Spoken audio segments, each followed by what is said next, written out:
ஓம் சாய்ராம்.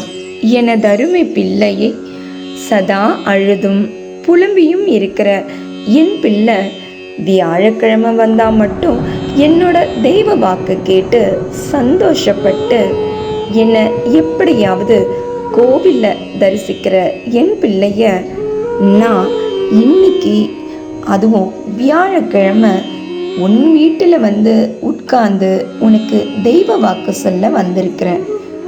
தயவு செய்து எந்த ஜோதிடர்கிட்டையும் போய் உன்னோட வாழ்க்கையை பற்றி கேட்க அவசியமே இல்லை.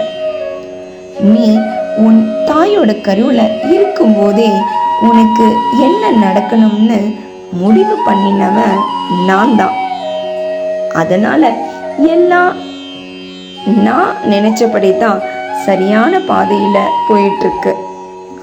உன் பார்வைக்கு வேணும்னா உன்னோட வாழ்க்கை மற்றவங்க வாழ்க்கை மாதிரி இல்லையேன்னு இருக்கு. ஆனா உன் வாழ்க்கை, உன் கர்மா, உன்னோட பாதை எல்லாமே வேறு. யார் கூடயும் உன்னோட வாழ்க்கைய ஒப்பிட்டு பார்க்க வேணாம். உன் நிகழ்காலம் மிக கடினமான சூழ்நிலைய சந்திச்சுக்கிட்டு இருக்கலாம். ஆனா உன்னோட வருங்காலம் நான் நினைச்சபடி உனக்குன்னு ஒரு தனி ராஜாங்கம் அமைச்சு தரதான் போறேன்.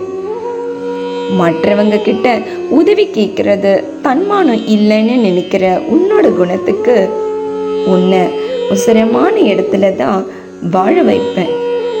இதுக்காக நீ கற்பனையிலெல்லாம் மிதக்க வேண்டாம். எல்லாம் நடக்க வேண்டிய நேரத்துல சரியான காரணத்தோட நிச்சயமா நடக்கும். நீ எதுக்காகவும் சிரமப்பட வேண்டியது இல்லை. உன் விருப்பப்படி உன்னோட ஆசைகளை நிறைவேற்றத்தான் நான் சரியான பாதையை அமைச்சுக்கிட்டு இருக்கேன். எதுவும் யாருக்கும் இந்த உலகத்துல ஈஸியா கிடைச்சிடாது.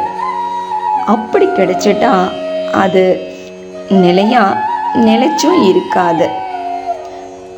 பிற்காலத்துல நீ கஷ்டப்படாம இருக்கத்தான் இப்ப நான் உன்னை கஷ்டத்துல தள்ளி இருக்கிறத அனுமதிச்சிருக்கேன். இதுக்காக என் பிள்ளையான உன்னை அப்படியே விட்டுட மாட்டேன். என் மேல துளியும் நம்பிக்கை குறையாம என் கைய இருக்க பிடிச்சு என் நாமத்தை சொல்லிக்கிட்டே இரு. நீ நினைச்சபடி எல்லாமே மாறும்.